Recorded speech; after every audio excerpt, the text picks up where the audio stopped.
Hi everyone, my name is Sarah Mari. I'm one of the librarians at Portland Public Library in Portland, Maine, and I'm here today to continue reading You Don't Know Everything, Jilly P by Alex Gino. We're going to pick up where we left off on Chapter 9. Jillian P has entered the chat.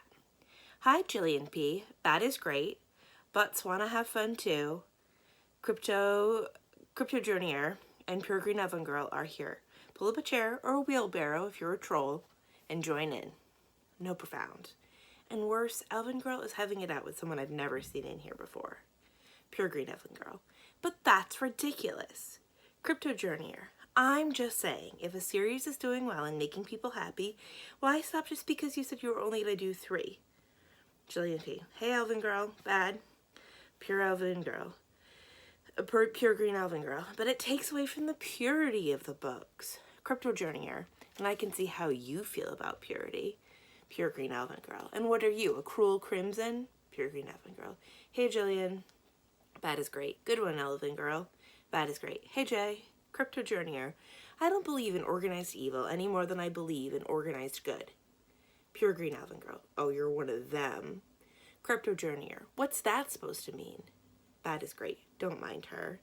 Crypto Journeyer. I'll mind who I want to mind. Crypto Journeyer has left the chat. That is great, weirdo. Pure Green Elven Girl. Whatever. Butts want to have fun too. That guy's totally red. Pure Green Elven Girl. I didn't think that bots could see auras. Butts want to have fun too. I'm no bot, Nudai. My parents are from Botswana. Nudai is a classic Vidalian insult. It's a way of saying that someone is less important and usually way stupider than they think they are. It comes from the idea that the eye of a newt is a vital part of a witch's recipe. Thanks, Shakespeare. In Vidalia, newt eyes aren't good for anything but a potion that makes it so you don't have to blink for hours. That is great. I think Bot's handle is clever. Pure Green Elven Girl. Whatever, you're a pair of frog toes. Bots want to have fun too. Is this what it is always like in the chat rooms? That is great. Nah, at least not this one. Elven Girl just gets a little feisty sometimes. Pure Green Elven Girl. Who are you calling feisty? That is great. You. Pure Green Elven Girl. Oh, well, thanks for the compliment.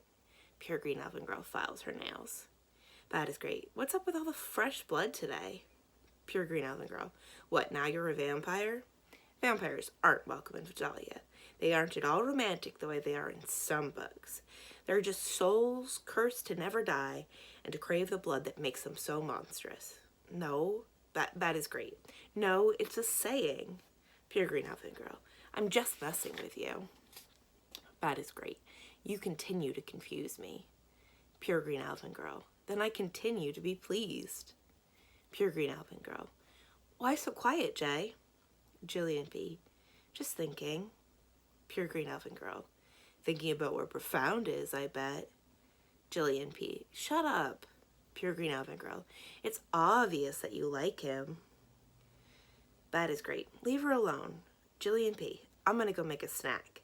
Jillian P. is journeying. Ugh, it's bad enough that Macy keeps saying that I have a crush on Profound. I don't need to hear what Elven Girl thinks. Besides, I could go for a JP, PB&J. I head to the kitchen and try to make myself the ultimate sandwich. Mama's still asleep on the couch, but Emma's starting to squirm, so that probably won't last much longer. I make my JP, PB&J as quickly and quietly as I can. A cranky mom and baby are best avoided. I pretend I'm on a new cooking competition show called Library Chef. Back at my laptop, I take alternating bites out of the peanut butter and jelly halves while I skim through the conversation and young Vidalians, but I leave myself out journeying.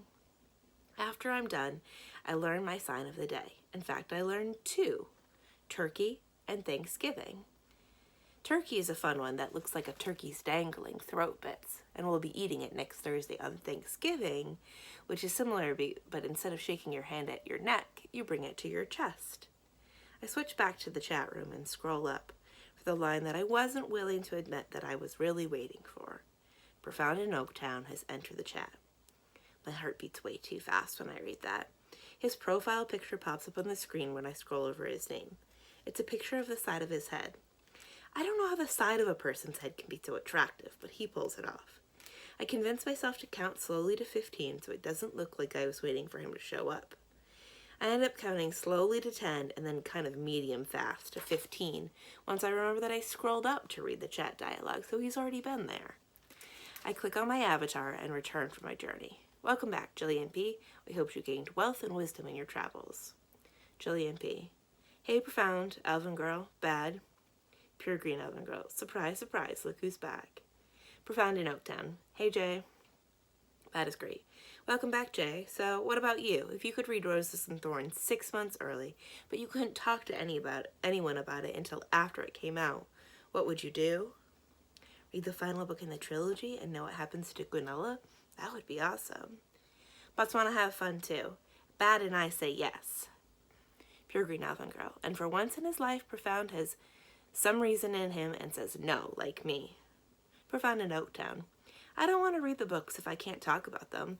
That's why I come here. No one else at my school reads them. Jillian P. Yeah, I want to wait and get to enjoy it with you guys. I mean, I guess that's true, right? That is great. Really, Jay? I didn't even get to give my reason. Pure green elven girl. We take the win. Profound in Oaktown. You're the best, Jay. And that's when I feel it, right in the center of my stomach. 2 terrible things are true, and worst, they are the same thing. First off, Macy is right. Second, I 1000% have a crush on Profound in Oaktown. Chapter 10. Dad picks me up at school and we drive to meet Mom and Emma for her second meeting with the audiologist. They weren't going to bring me this time, but I begged and pleaded until I wore them down. The appointment is at 4 p.m., so I'm not missing school to go. We park in the garage, and Dad and I navigate the halls to the audiology department. In the doctor's office waiting room, Mom is staring at her cell phone, and Emma is gazing at the mirror attached to her car seat. Checked in? Dad asks. Mom nods. As we wait, Mom asks me about my day. I tell her how the entire 7th grade got out of language arts class for a safety assembly, but neither of us is paying much attention to what I'm saying. Dad isn't even pretending. We're all too busy wondering when the door to the doctor's office will open. The conversation fades, and then we're just sitting silently in the waiting room, which smells like oranges and mint. Magazines on the table on either side of a black leather couch are arranged with fans around a lamp with bulbous lime green bases and wide beige shades. The magazines are boring adult titles like Happy's Happier Home and Health and Slowly Cooked Style Digest.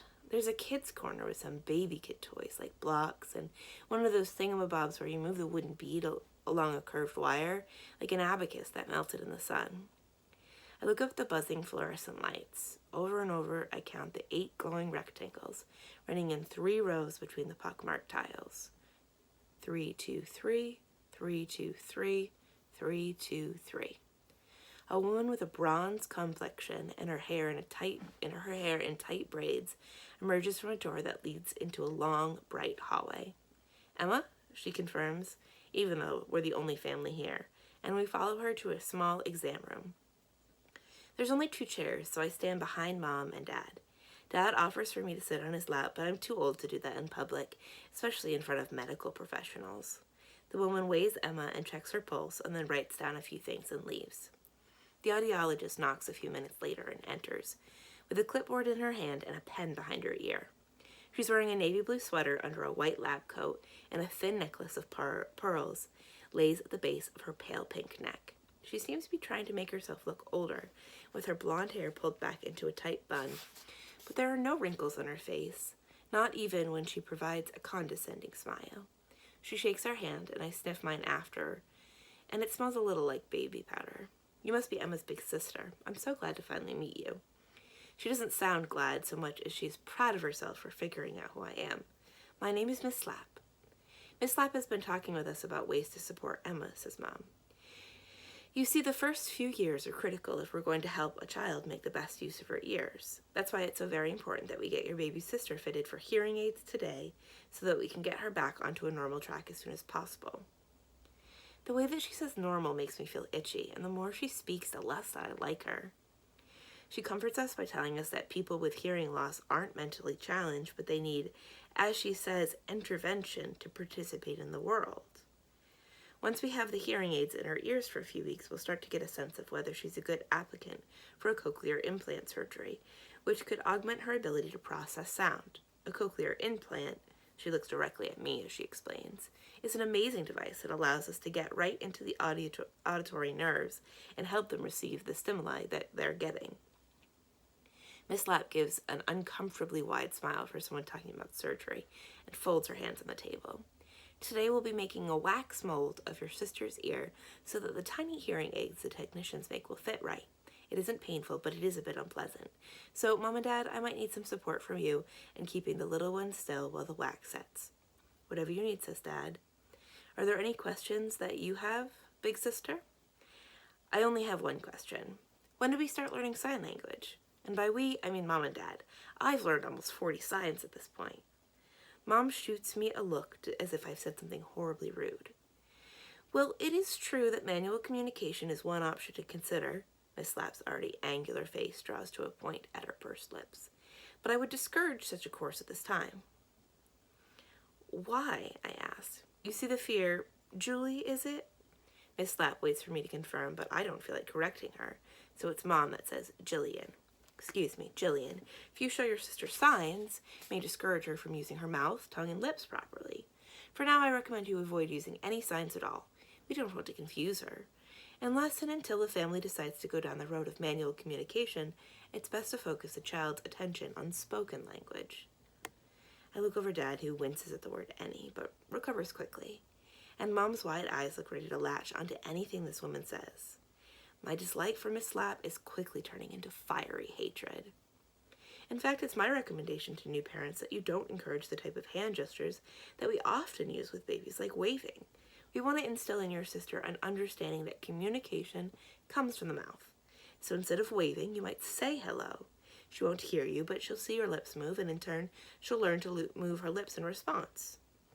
In Dad's lap, Emma chews on a teddy bear, oblivious to this woman talking about her like she's an animal that needs to be trained. Can I go to the waiting room? I asked. I've got a lot of homework to do. My, what a good student you are. I can tell you're going to be a great role model for your little sister. Miss Lapp's voice sounds like rock candy, trying to pull off sweetness, but in reality, sharp, painful, and ultimately unsatisfying. I have no intention of doing an ounce of my homework right now, but I can feel an angry heat an inch under my skin. I'm alone in the waiting room, and the very first thing I do is practice my signs. I pull up the list on my phone and start at the top. Eat, sleep, diaper. For today, I think the perfect word is angry, and the sign is pretty great too, if you're scrunching up your own face with your hand. Angry. I text Macy a few times, but she doesn't answer, so I switch over to playing Cactus Smash. Not long after that, a pair of white men walk into the waiting room, led by a toddler with a head of platinum blonde curls. The kid is wearing denim overalls and light-up sneakers. They aim right for the kids' area and start building a block tower. The adults check in at the receptionist window and settle into a pair of chairs to catch up on their days. I'm about 3 spiny succulents away from leveling up to Desert Master when I hear a scream from behind the doors that leads to the exam room. Emma's most helpless, miserable wail is unmistakable. That must be the wax mold. From the way that Emma is screeching, it sounds way more than unpleasant. The men look over at me and half smile in a way that means, wouldn't want to be that kid, and half nod in the way that means, but we've been that kid's dads, and it sucks. The toddler never even looks up. I wonder how many doctor visits they've been to, and whether they screamed like Emma did when they were measured for a hearing aid. Dad is still thanking the doctor when the door opens, and he steps back into the waiting room.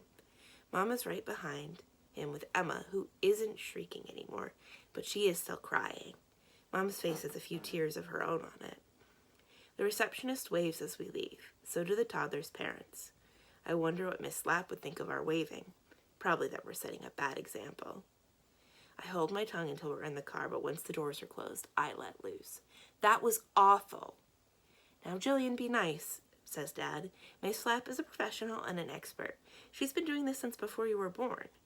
Mom joins in, though. She's right, though, Dominic. That was absolutely awful. Doesn't mean she has to yell about it. I want to yell about it, too, and I'm a grown woman.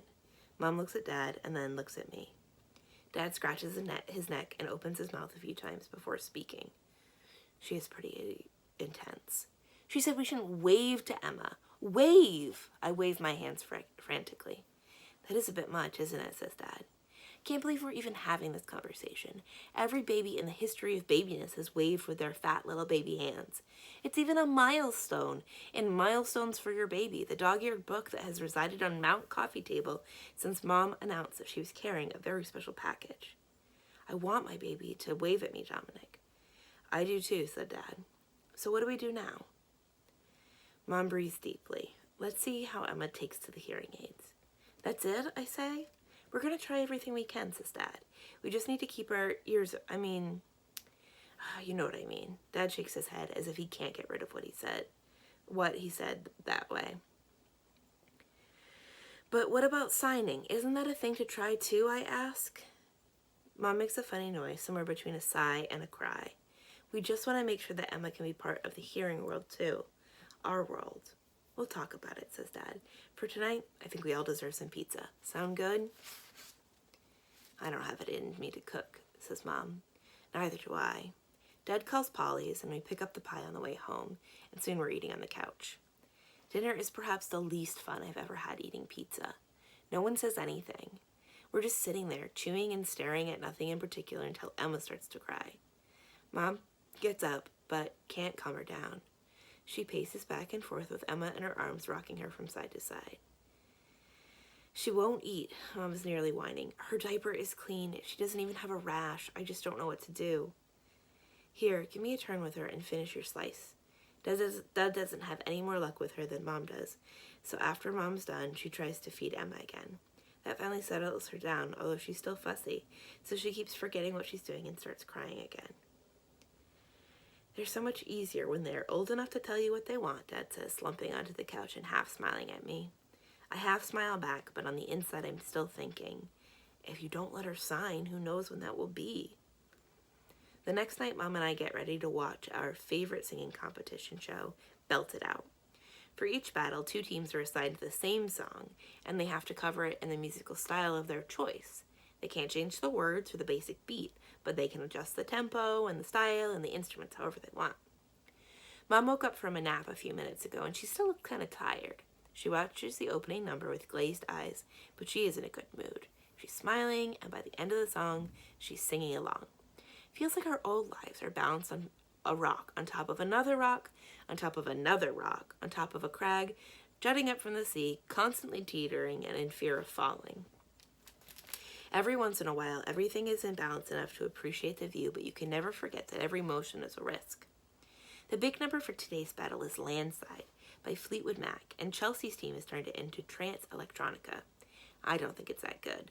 Mom calls it a travesty to Stevie Nicks, who originally sang the song. And then there's a Belt It backstory from Beatrice R. Beatrix, one of the contestants on Chelsea's team. Apparently that's really the name her parents gave her, and she doesn't even hate them for it. Heck of a name, says Mom. She speeds through the commercials. That's worse than mine. You've got to love a man willing to be married to Patty Perillo. I mean, I could practically be a cartoon character. Patty Perillo, the pleasant panda. Just dress me up in a furry suit and put a basket of cookies in my paw. Mom puts her hands in the air near her ears and bobs her head from side to side, sporting a ridiculously large, open-mouthed grin. I can't help but giggle at her. Yeah, well, my name goes up and down so many times it looks like a heartbeat monitor. JILLIPRILLO, I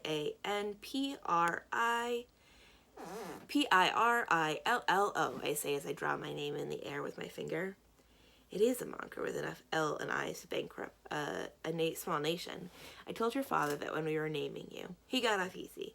Dominic is a name that can support a caboose like Brillo. So why did you change your name if you didn't like it? Before she married Dad, Mom was Patricia Thompson. Oh, you know. Mom trails off after that. But I don't know. Maybe Mom doesn't either. As for me, even though it might not sound like it, I like my name, and I have no plans to ever change it, even if I get married someday. Dad's car pulls into the driveway, and I meet him at the door with a hug and a cheek kiss. He leans his elbow on the back of the couch and greets Mom with a kiss on the lips. Mom asks him about his day, and he says that it was nothing special. He jokes about a customer who came into the shop yelling that their car needed an alignment, and how he wished that he could give the customer alignment right to the head.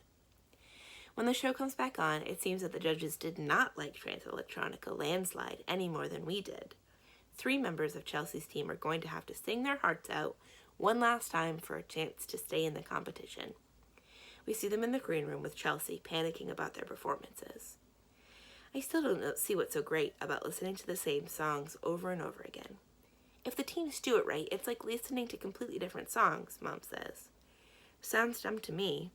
People pouring their hearts into music isn't dumb. I'll tell you what's dumb. YouTube videos about men challenging each other to eat disgusting things. Now that's dumb. Good idea, Patty. I bet there's a new episode of Can You Chew It? Dad pulls himself a beer from the fridge and heads to the bedroom. Not too loud, Mom reminds him. Emma's asleep in there. Patty. The rest of Dad's unspoken sentence lingers in the air as each of us in turn remembers it doesn't matter how loud Dad is. The room feels colder, the conversation is gone, and the rocks tumble into the sea like they were never there. Dad disappears into the bedroom. It isn't until the next commercial that I ask the question, repeating in my head. Is Emma gonna get that operation? Mom shakes her head. I don't know. Are we gonna learn to sign? Maybe. Your dad and I need to talk about it. Are we at least going to wave at her like a normal baby? Jilly, sweetie, you're gonna have to be patient. We all need to be patient. Speaking of Emma, I think your dad woke her up. He probably turned on the light. I should really go get her before she launches into a full-on cry. Thanks for the reminder. As if her getting up to go get Emma was my idea. I press pause on the DVR the moment the show comes back on, and I'm waiting for Mom to settle back into her seat with Emma. Travis Tyler, the host of the show, is making a face on the screen that looks halfway in between a sneeze and a demonic possession. When I turn the show back on and Travis resumes his excitement for the next performance, Mom's eyes are trained on the bundle in her arms. Her lips are squeezed close together. I look away before I see a second tear. And that's where we're going to end today. We've been reading You Don't Know Everything, Jilly P by Alex Gino. My name is Sarah Mari. I'm one of the librarians at Portland Public Library in Portland, Maine, and I'll see you here for the rest of the book next week. Bye!